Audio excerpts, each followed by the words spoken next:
bonjour à vous. Je voulais faire une vidéo sur le thème de « On a toujours le choix ». Ce matin, j'ai rencontré une personne qui me disait que cette phrase « j'ai pas le choix, j'ai pas le choix, j'ai pas le choix ». On a toujours le choix parce que le choix, c'est le choix du cœur, c'est le seul qui compte en fait, c'est le choix du cœur. C'est pas le choix de quelqu'un qui nous impose quelque chose, parce que sinon c'est donner son pouvoir à quelqu'un d'autre. Donc elle était beaucoup dans la colère en fait, parce qu'effectivement quand on est dans cette croyance qu'on n'a pas le choix, bah forcément ça nous met en colère, ça place l'autre dans la posture de bourreau et nous dans la posture de victime. C'est pas juste en fait. C'est aussi ne pas prendre sa responsabilité, de se dire ok, à un moment donné par rapport à ce qui se passe, il va falloir se positionner clairement en fait, parce qu'on ne va pas nous donner l'autorisation d'enlever le masque, ça c'est sûr quoi. On va vers si on continue à ne rien dire, on va forcément avoir encore plus de choses imposées qui vont aller dans le sens contraire de ce qu'on voudrait. Donc c'est important vraiment de retrouver son pouvoir. Effectivement, seul on ne peut pas y arriver, enfin c'est difficile. On peut déjà dans son petit environnement faire un peu le rebelle sans porter le masque. Par exemple, moi tout à l'heure je suis allée en ville sans porter le masque, enfin si je le portais à la main. Et j'ai croisé deux policiers qui m'ont rien dit, parce qu'en fait la normalité c'est ça en fait, c'est de ne pas porter le masque, hein, c'est pas d'obéir à ce qu'on nous impose. Et si on est nombreux à ne pas porter le masque, bah forcément ça indique quoi à l'autre? Ah bah tiens, c'est possible. Voilà, on ne va pas nous donner l'autorisation d'enlever le masque. Donc c'est une habitude qui est prise pour je ne sais pas combien de temps quoi. Donc sachant qu'il faut 21 jours simplement pour mettre en place une habitude, l'habitude elle est largement prise. Et moi je veux pas que ce soit ma normalité. La normalité c'est de pouvoir communiquer sans masque, de pouvoir respirer. Donc non, je veux pas donner mon pouvoir à ça. Alors évidemment, je joue le jeu quand même quand je rentre dans les boutiques, et en même temps voilà, je le mets sous le nez, et puis voilà, la personne elle me dit il faut le mettre autrement, je lui dis oui d'accord, et puis je l'enlève ensuite. Enfin voilà, on a chacun le pouvoir à reprendre là, et dans son petit environnement faire ce qu'il faut pour justement se positionner. Parce que si on ne se positionne pas clairement, on ne peut pas être un pied dans l'ancien système qui s'effondre et un pied dans le nouveau système. Il faut être cohérent. Et cette personne, effectivement, qui fait des soins, hein, voilà, je suis allée la voir, et en fait, elle n'était pas cohérente du tout, quoi.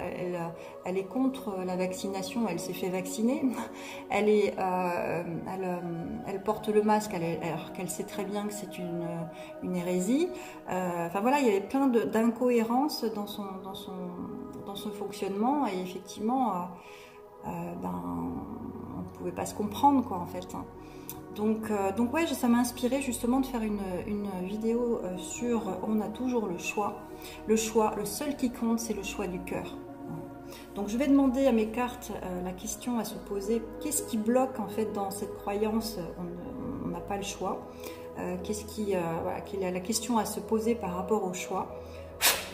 Je demande, donc je me connecte à l'humanité, hein, on est tous un, donc je suis l'humanité. Merci, je ramasserai les cartes après. Obstacle, quel est l'obstacle pour l'humanité par rapport à ce choix, hein, qu'on prend ou pas, ou faire le choix de répondre aux attentes d'une autre entité qu'on place au-dessus de nous. Donc je demande quel est l'obstacle, merci. Et la ressource, donc il y a deux obstacles. Et la ressource, merci. Alors, je reviens. Ah ouais, ça tombe par terre. Alors, deux questions, deux obstacles et deux ressources. Donc, c'est un sujet apparemment qui inspire, ou qu'on a à travailler davantage. Donc la question à se poser, c'est où se trouve ta réponse? Et justement, c'est dans ton cœur, hein, c'est ce que je disais tout à l'heure. La réponse à sa question, c'est toujours le choix du cœur. Et la deuxième partie, la question, quelle est la part de l'écho dans ton tourment? Voilà, donc ça c'est le mental, ça c'est le cœur. Il y a déjà, j'aime à dire justement, il y a deux manières d'avancer sur Terre. Soit on écoute son cœur, soit on écoute son mental. Si on écoute son mental, il est connecté aux peurs, il maintient dans la zone de confort, même si c'est pas confortable, et il maintient dans le fonctionnement en lien avec le passé quand on était enfant. Donc ça c'est le mental, hein, donc il suit sa ligne de conduite, il suit ce qu'on lui impose. Et le deuxième choix, c'est le choix du cœur, c'est-à-dire je me sens légère avec cette idée de ne pas porter le masque ou je me sens lourde avec cette idée. Voilà, et donc du coup, je fais ce qui est juste pour moi et qui répond à ma vibration. Sachant que Dieu est au contact de notre corps, de notre cœur, si on peut dire ça de cette manière-là, qu'on est relié en fait à plus grand que nous. Si on fait ce qui correspond à nos envies, à notre cœur, on est soutenu. On est soutenu. Et donc les choses se mettent en place. Là par exemple j'ai croisé deux policiers, ils m'ont rien dit. Alors qu'ils auraient pu me courser en vélo, ils m'ont vu et ils m'ont rien dit. Voilà, donc parce que j'étais dans mon naturel en fait, j'étais pas à essayer d'évincer quoi que ce soit, j'étais alignée et donc du coup bah, on vient pas me déranger. Donc c'est ça, c'est un positionnement. Donc le choix du cœur ou le choix du mental. Ça c'est l'incohérence que j'ai sentie justement avec cette personne de ce matin, elle a plein de qualités, elle fait des soins super et en même temps elle se dit il n'y a pas le choix, donc dans mon humanité, bah, je suis obligée de vacciner parce que je suis infirmière. Bah non quoi, il faut faire le choix de ce qui est juste pour soi, parce que quand on fait les choses qui sont pas alignées à ce que l'on pense, on est en conflit intérieur, et là c'est clairement un conflit, hein, cœur mental, et ben on n'avance pas, on n'est pas bien, on est en colère, et en colère on externalise la faute sur l'autre, mais l'autre il y est pour rien, hein, le pouvoir du gouvernement qui nous impose, il est illusoire, hein, donc c'est vraiment le seul pouvoir qui existe, c'est celui de notre cœur en fait, c'est celui de notre plus haute conscience, notre être. Hein, donc c'est ça qu'on est venu faire. Et tout le reste, en fait, c'est comme un grand film dans lequel on joue plein de scénarios et on est tous des acteurs, des comédiens, des scénaristes. Voilà, donc il faut sortir de ce jeu-là et se dire, ok, moi je m'aligne, j'ai le choix. Enfin, moi j'aime bien dire, je n'ai pas le choix que d'être heureuse. Hein, c'est-à-dire qu'on est là pour faire ce que Dieu attend de nous, pour faire ce que notre cœur a envie, notre petit enfant intérieur a envie. Il sait très bien, l'enfant, ce qu'il a envie de faire dans sa vie. Il sait très bien se connecter aux énergies subtiles. Réapprenons ça, parce que c'est comme ça que la cinquième dimension, si on peut dire ça comme ça, le nouveau paradigme qui se met en place fonctionne. Hein, c'est avec le lien du cœur, pas avec le lien du mental. Ça, c'est l'ancien système. Alors, les deux obstacles...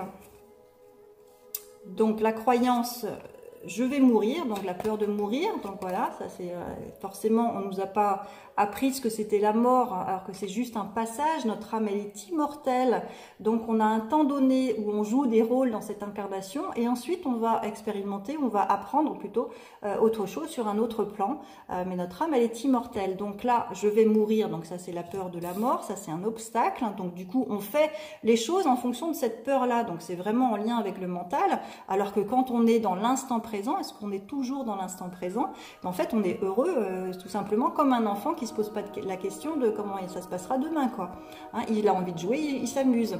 Alors la croyance, deuxième croyance, c'est je suis mauvaise. C'est-à-dire que, merci la religion, là on nous a appris depuis des lustres qu'on n'était pas suffisamment bien, pas suffisamment bon, et qu'il y avait le mal et le bien justement qu'il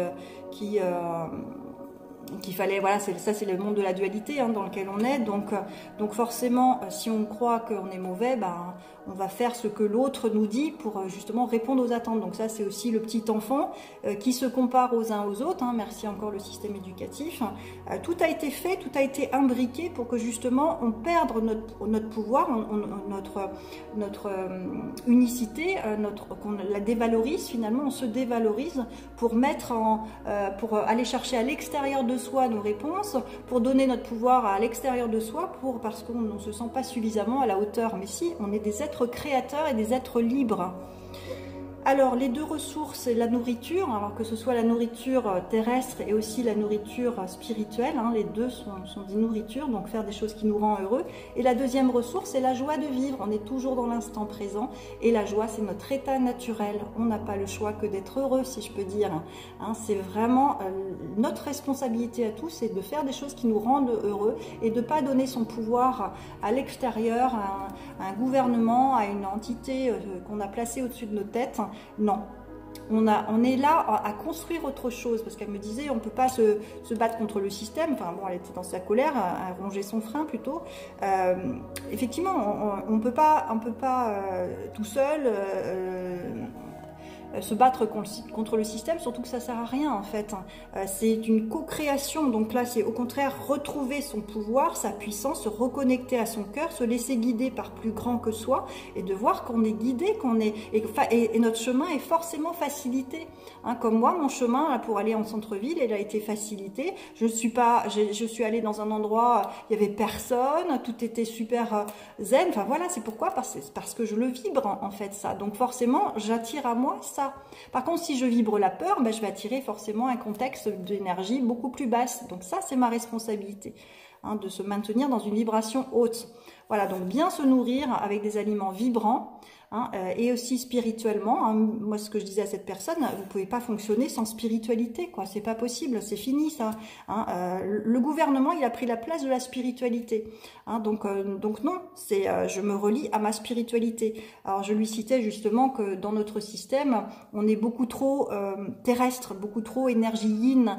Donc c'est pour ça qu'il y a des obèses, c'est pour ça qu'il y a des dépressions, il y a de la peur, c'est pour ça qu'on est vraiment dans des énergies lourdes, hein, que terrestres finalement, et on doit au contraire aller chercher cette spiritualité. Alors pas être comme en Inde, trop perché là-haut, hein, c'est un équilibre à trouver, et ça je l'ai déjà dit dans d'autres vidéos. Quand on a une posture énergétique trop yang, on doit apprendre à se yiniser, c'est mon cas, et quand on a une posture énergétique trop yin, on doit apprendre à se yangiser, c'est-à-dire amener de la spiritualité dans sa vie. Hein, la juste posture, c'est celle de l'arbre, les pieds sur terre et les bras, wouhou, la vie est belle avec les bras en l'air, la vie est joyeuse, ça c'est la juste posture de l'être humain. Voilà, donc on va aller faire un tirage d'une carte conseil pour nous aider justement à nous positionner, à faire confiance, à avoir la foi que notre cœur nous guidera toujours sur le bon chemin et on sera facilité sur ce chemin-là. 2 cartes, 3 cartes. Alors, la vie me parle, voilà. Si on n'est pas relié à la spiritualité, bah, on avance, on fait notre boulot métro dodo et voilà. Je suis à l'écoute car ma réponse se présentera dans les prochaines lignes que je lirai, la prochaine image que je verrai, la prochaine parole que j'entendrai ou la prochaine personne que je croiserai. Dieu est partout. Je l'interpelle et il me répond. Voilà, donc reliez-vous à plus grand que vous. On n'est pas tout seul. Si vous croyez aux énergies subtiles, vous allez les voir. Si vous n'y croyez pas, ben vous ne les verrez pas. Encore une carte, je suis créateur. Et oui, on est des êtres créateurs. On n'a pas besoin d'un gouvernement au-dessus de notre tête. C'est nous, en fait. C'est notre part yang, ça. C'est toujours pareil. Je suis le seul et unique créateur de ma vie. Par ma pensée, qu'elle soit positive ou négative, je crée. Je prends conscience qu'à chaque seconde de ma vie, je crée. Ainsi, j'annule immédiatement toutes les idées sombres pour laisser uniquement place aux pensées de lumière. Et oui, on attire ce que l'on vibre. Et la dernière carte, je laisse aller. Comme je répète, on a 2 mains. La main gauche laisse aller, lâche prise. Ça, c'est la part humaine. Et la main droite, c'est la part divine. Notre part divine, nous sommes à la fois humains et à la fois divins. Et cette part divine pardonne et donne.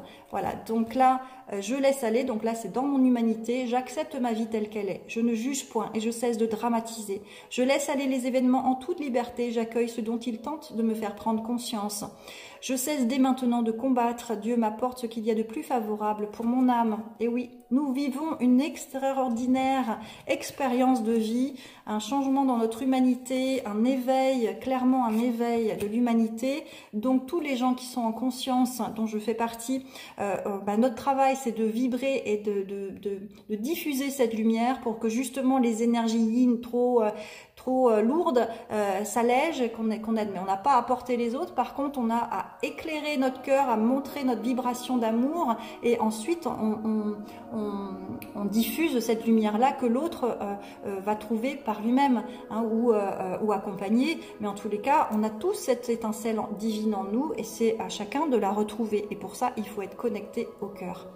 Voilà, j'espère que je suis super motivée à vous transmettre ce message et toute cette guidance. Est-ce que j'ai autre chose à faire? Guidez-moi. Est-ce que j'ai autre chose à faire ou à dire?